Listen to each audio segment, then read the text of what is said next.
In 2016, I was in my junior year of college, and I was sharing an off-campus apartment with two guys named Peter and Maurice.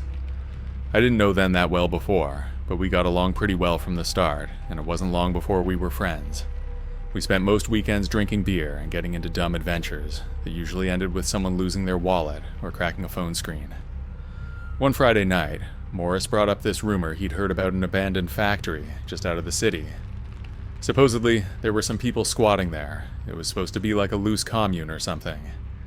He said someone in his psych class mentioned that it was a chill place to hang out. There was supposed to be lots of graffiti, old equipment, and a weird vibe. Peter thought it sounded interesting, and honestly, I just didn't have anything better to do. So the next night, we grabbed a few energy drinks and drove out there in Peter's beat-up Toyota. The factory was in a rough part of town, and most of the nearby buildings were either boarded up or had smashed out windows. We parked on the side of the road, walked a short distance along a chain-link fence, and eventually found a section that had been bent back. It looked like plenty of people had gone through before us. We crawled through and made our way inside. The factory was bigger than I expected, with huge open floors and broken machinery scattered everywhere. Rusted metal beams hung from the ceiling, and old conveyor belts stretched across the floor. The air smelled like damp concrete and dust. It was dark in there because most of the windows had been covered, or they were really dirty. There were a few scattered mattresses and piles of clothes, which seemed like signs that people were definitely staying there, but it was quiet. I didn't hear anyone talking. No music. Nothing. Peter joked that it felt like we were in a zombie movie, and I felt that way too.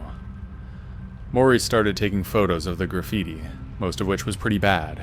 They were just random tags and messy drawings. We stuck together for the first 20 minutes, walking through what looked like a machine shop, then a loading dock. There were some burn marks on the walls, and a few melted candles sitting on crates. It looked like people had been in there, but again, no one was around.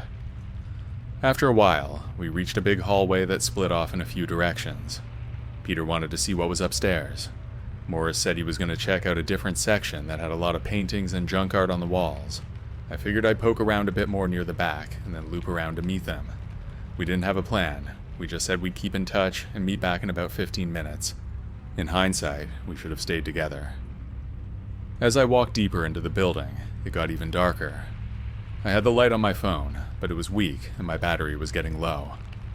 I passed a few rooms with broken doors and piles of old cardboard boxes, and some of the walls had notes written on them in marker. It was creepy, but not in a serious kind of way. That being said, it didn't feel like somewhere people should be living, but clearly some were. At one point, I looked behind me and saw someone walking a ways back. I figured it was Peter or Morris catching up, so I didn't say anything. I kept going because I was assuming they'd catch up eventually. I went through another broken door and into a wide room that looked like it used to be an office or break area. The windows were boarded up, and there were some broken chairs and a small table with empty beer cans. I stood there for a second, just taking it in. Then I heard footsteps behind me again, and this time I turned around, but it wasn't either of my friends. The guy standing there looked like he was in his early 20s. He was about my height and skinny, with long hair tied back in a loose bun. He had on a dirty flannel shirt, ripped jeans, and no shoes. All in all, he looked like the kind of guy who'd show up at a drum circle and ask if you believed in energy fields. I figured he was one of the squatters we'd heard about. "Hey," I said, trying to sound normal. Didn't mean to bother anyone. He smiled a little and shrugged. "You're cool. Most people don't come out this far." His voice was calm and a little raspy. He didn't seem aggressive or anything, just kind of spaced out. I told him my name and asked his. He said he was Jim and had been staying there for a while, and he said that there were others who came and went, but it was mostly quiet. I asked him if it was okay we were here, and he said it was fine. "Yeah, just don't mess with anyone's stuff," he said. "Some people don't like strangers." I said that was fine, and we talked for maybe 2 or 3 more minutes, nothing deep. He said he used to live out of a van before ending up here, and the factory was better than the street. I didn't really know how to respond, so I just stood there like a monkey. Then he said, "Want to see something cool?" and gestured toward another doorway. I was a little nervous, but he didn't seem threatening, so I followed him. We walked through a hallway into a smaller room that didn't have any windows at all, and it smelled worse than the rest of the place. There were piles of junk in the corners, clothes, old cans, cardboard. As soon as I stepped inside, he turned and slammed the door shut behind us. I didn't move right away, and I just stared at him. "All right," he said. "Just give me your wallet and phone and we're good." I said no, and he stepped closer. Then I backed up until I hit the wall. He wasn't holding a weapon, but I didn't want to find out if he had one hidden. "I'm serious," he said. "Don't make this harder." I yelled for Peter and Maurice as loud as I could, but then he rushed at me, trying to grab my pockets, but I shoved him back. We struggled a bit, and he hit me in the side of the head with his elbow. Then I lost grip of my phone. It must have landed upside down, and the room went dark, except for some weak light leaking through a crack in the door. I swung at him and hit his shoulder, but he managed to pull my wallet out from my pocket as we struggled. I kept yelling, hoping my friends were nearby, but nobody came. He finally got my phone too and shoved me away. I tripped over something on the floor and landed hard. By the time I got up, he was already slipping through another doorway that led deeper into the building. I didn't try to chase him because I just wanted to get out. Then I made my way out and kept calling for Peter and Maurice, but I didn't hear anything from them.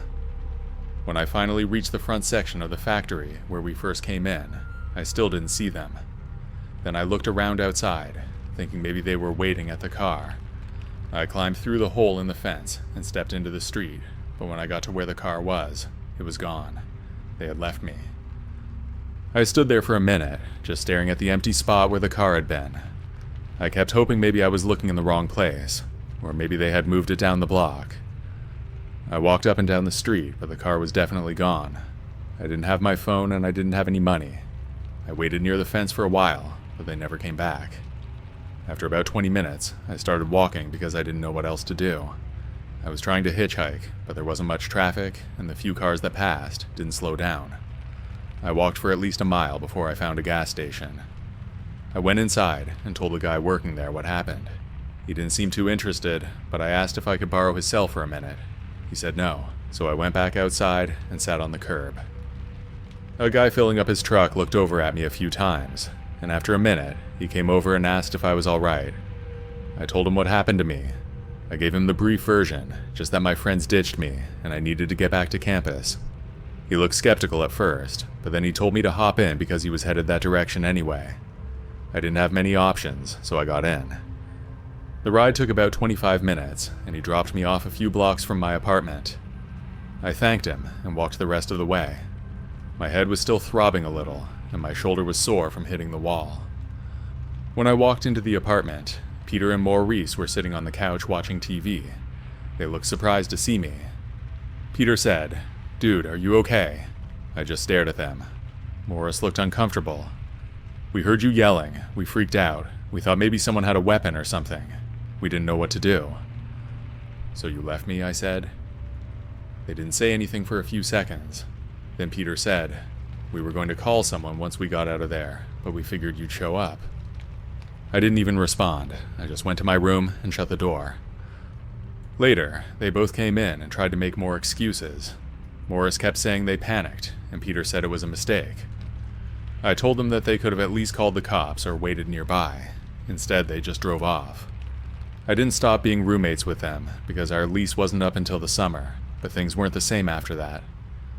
I stopped going out with them, and we didn't hang out anymore. We just coexisted.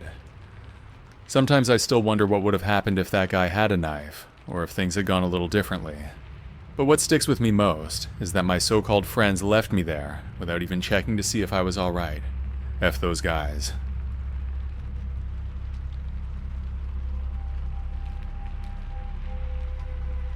Me and my friend Stacy did a road trip across the country after we finished high school. She had been my best friend for a long time, even though our relationship was not always smooth. We were using her brother's car, which was an old Honda CR-V that had definitely seen better days, but it still ran well enough. It was a Saturday night, and it was my turn to drive. Even though I wasn't the most experienced, I had my license and had driven my mom's car a bit before this. There weren't many cars on the road this late though, so it wasn't a big deal. It was close to 2 in the morning, and Stacy had been asleep for at least an hour. The highway was dark and empty. It was almost hypnotic, watching stretches of road and occasional signs for upcoming exits. I wasn't tired, but I was getting bored watching the dashed lines pass in a steady rhythm. Then out of nowhere, flashing blue and red lights appeared in my rearview mirror. I glanced at the speedometer, but I wasn't speeding, and I wasn't swerving either. I didn't know why a cop would be pulling me over, but I figured it was best to just do what I was supposed to. I turned on my signal and pulled onto the shoulder. Stacy stirred a little but didn't wake up. The cop approached my side of the car, which seemed odd.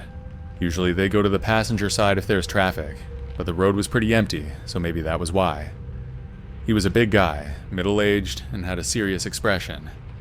He stood there for a long time, just looking at me while I waited, gripping the steering wheel. After what must have been at least 2 minutes, he asked, "Where are you headed?" I told him we were driving across the country. Then he asked whose car it was. I explained that it was Stacy's brother's. That's when she woke up, but she seemed confused at first. I told her to grab the registration and insurance from the glove box. She did, and then handed them to me so I could pass them to the officer, but he barely glanced at them. "Step out of the car," he said. I was shocked and asked why. "Just step out," he ordered. I looked at Stacy, who was fully awake now, and I could tell that she was just as confused as I was. I was scared, but arguing didn't seem like a good idea, so I unbuckled my seatbelt and got out. I stepped onto the shoulder, feeling the rough gravel under my shoes. The air was cold and it made me shiver a little. The officer stood too close, and he was staring at me creepily. "How long have you been driving?" he asked. "A couple of hours," I said. He leaned in and said, "You know why I stopped you?" "No," I answered.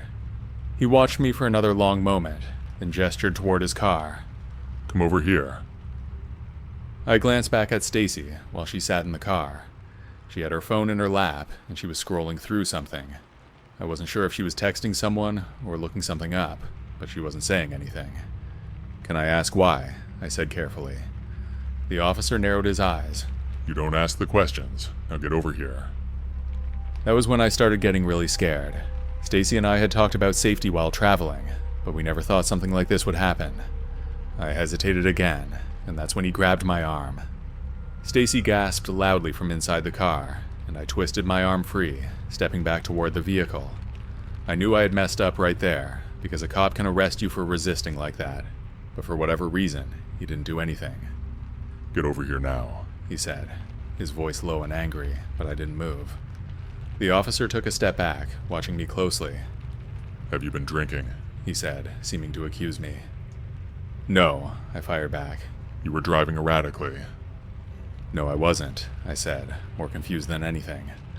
I knew I had been driving fine. The road had been completely clear, and I had been keeping my speed steady. He made me do a sobriety test anyway. I followed his finger with my eyes, walked in a straight line, and stood on one foot, and I passed everything easily. Then he said, "I'm going to need to search the vehicle now." That made me nervous. Not because we had anything illegal, but because I didn't like the way he was acting. He was treating me like I had done something wrong, and I hadn't. But I was too scared to argue, and I just wanted this to be over with. "Fine," I said. Stacy stayed in the car while he started going through the back. The officer was being rough, moving our bags around and muttering under his breath. Then, out of nowhere, he started yelling. It was really unprofessional, and I was beginning to suspect that he was a fake cop messing with us. I turned toward the car, and Stacy looked terrified. I was expecting her to back me up, but she was panicking too, and I knew she was really scared. Then, before I could say anything else, she jumped over into the driver's seat and turned the key. The engine came on, and she hit the gas and took off, leaving me standing there alone with this possibly fake cop. I was in shock, and I couldn't believe she had just left me. The officer stepped toward me again, and my whole body tensed up. Then I turned my head and saw headlights in the distance. It was a second police car. I waved my arms and the car slowed down, then pulled over onto the shoulder. As soon as it stopped, the first officer turned and sprinted back to his car. Within seconds, he was gone in the opposite direction on the highway. I turned to the new officer, trying to get the words out, but I probably wasn't making much sense. He was able to calm me down a little bit, and then I found out that the first officer was indeed fake. The second cop came because Stacy called the cops as soon as she got suspicious about the first guy. Credit to her for that, but it was pretty messed up that she drove away. Once things were under control, I called Stacy and she came to pick me up. We finished the trip, but I never quite forgave her for what she did that night.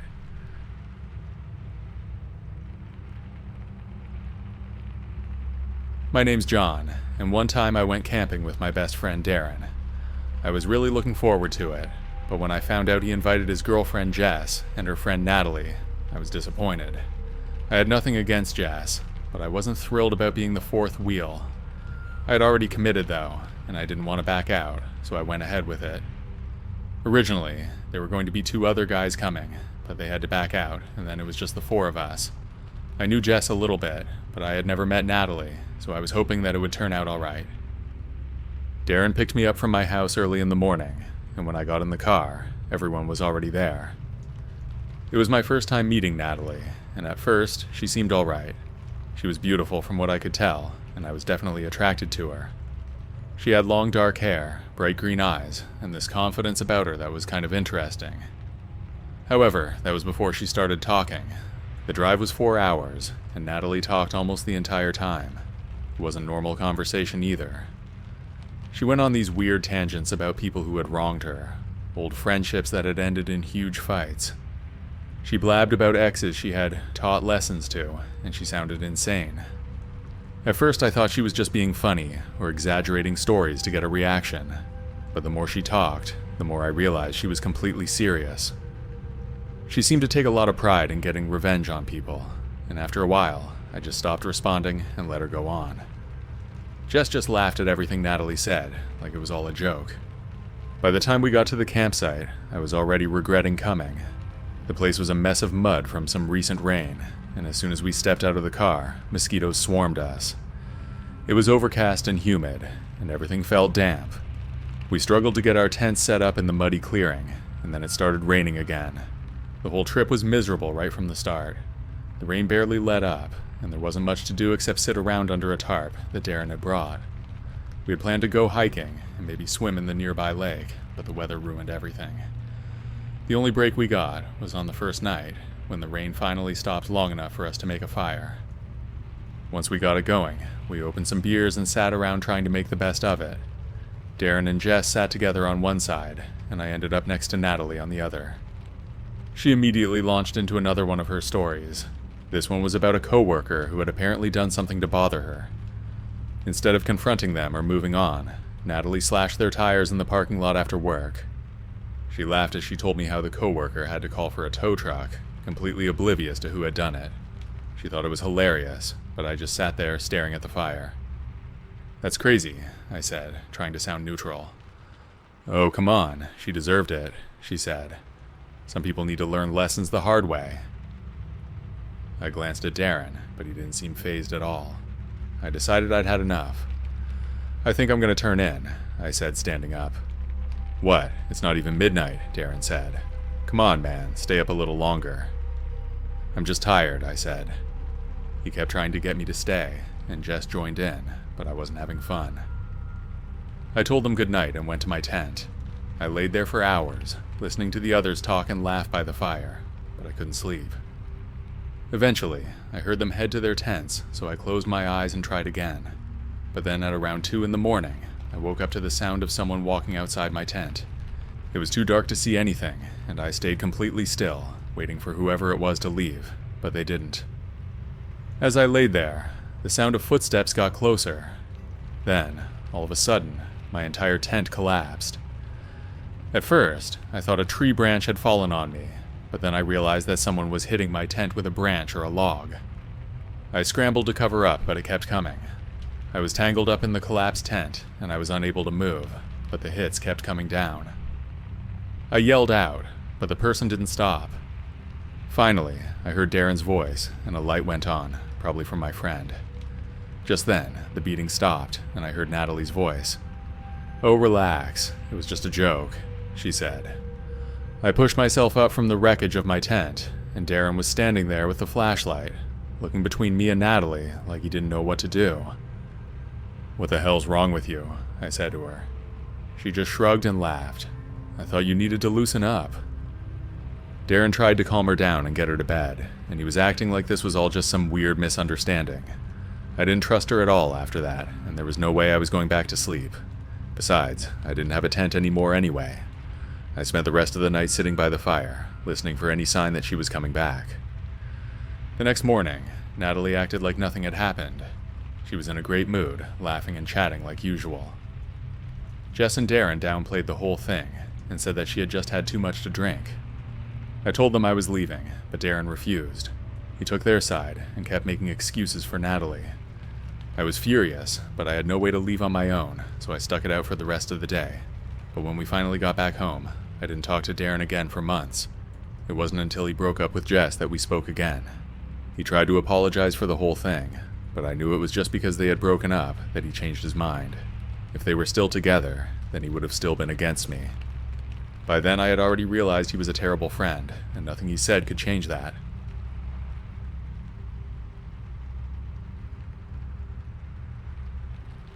I was 17 years old, and a senior in high school when this happened. The last days of school were approaching, and for once, I wanted to be a little rebellious. I wasn't the type to skip school, but I decided that just this once I would. It wasn't just about skipping, I was dealing with a lot. My mom had health problems, and was in a bad relationship with a guy who didn't like kids. That meant I had to stay with my grandparents and fend for myself. I had a friend named Kiera, and she was on the same schedule as me. We both had early class dismissals, and that day, we made a plan and we skipped school. We drove to the other side of town, past rows of boarded-up shops and crumbling apartment buildings, to a dimly lit neighborhood where the air felt thick with something unspoken. Houses stood too close together, and their yards were overgrown. The streets were eerily quiet, except for the occasional hum of a passing car. We were heading to a small, run-down house at the end of a narrow alley where the guys were waiting for us. I knew I shouldn't have been messing with them, but I was young and I wanted to feel free, just for a day. When we arrived, they offered us weed and we got high. Eventually, I found myself in a room alone with a guy that I was seeing, and everything blurred. I don't remember all the details of what happened there. I remember his weight pressing down on me, the roughness of his hands, and the feeling of my body not fully responding. My thoughts were foggy and my limbs were heavy. I wanted to push him away, but my body wouldn't cooperate. When I came back out, my friend was sitting on the couch and she was just waiting. Something felt off, but we stayed anyway. Then the guys made an excuse to leave, so we had to figure out what to do next. I called another guy friend, and he and his brother wanted to hang out, so they picked us up in a van. They had liquor and weed. It was cheap, bad liquor, and even worse weed, but for some reason, we took it. We took shots, danced and tried to seem cool. My head throbbed and my vision swam, but I smiled anyway, because I felt like I had to. Then the air in the room felt suddenly heavier, and the dim light was casting jagged shadows on the stained walls. A creeping sense of dread crawled up my spine as the energy shifted and the laughter died down, replaced by a silence that pressed against my ears like a growing storm. Then one of the guys told us to take our clothes off. I was messed up and everything became a haze. I remember hands grabbing at me and laughter that felt like knives against my skin. I remember sharp pain, a phone screen in my face, my friend lying there. A hand pressed down on the back of my neck. The weight of it was suffocating, and I gasped for air, but my lungs felt empty. The guys ran out of the room, then came back and started dragging us down the stairs. My friend threw up everywhere, a sickly sweet mixture of liquor and bile. I just sat there, covering my mouth in shock. Then they pulled me down too. My knees scraped against the rough carpet and I felt sick and lightheaded. My body was shutting down. Then they dumped us back into my car and sped off. I sat in the driver's seat shaking, and my friend was passed out in the back. A guy I barely knew came up, sensing something was wrong. I told him what happened, and he just hugged me. His arms felt warm and safe, but I was still numb. I don't even remember driving my friend home, but I do remember what happened when we got there. Her mom and sister were about to leave, and as I helped her inside, she collapsed face first. Her mom let out a scream that cut through the air like a siren, dropping everything as she rushed to her daughter's side. Her sister gasped, and her face contorted with fear as she shook her, calling her name over and over. The room was suddenly chaotic with furniture scraping and desperate voices pleading for her to wake up, but she didn't move. Her mom screamed her name, and I panicked. Her sister rushed over, flipping her onto her back. Her lips were pale, her breathing shallow. I heard the word hospital, and I knew that I had to get out of there, so I ran. I know it was stupid, and I know it was wrong, but I was scared. I was in serious trouble, and I just needed to get away. From that day on, I never saw her again. not at school and not in my adult life until years later.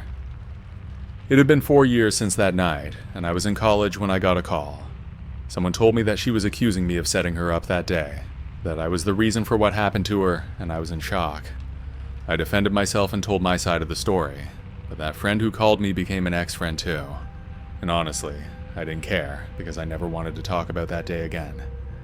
Some stories don't have clean endings, and some moments haunt me, even when I try to move on.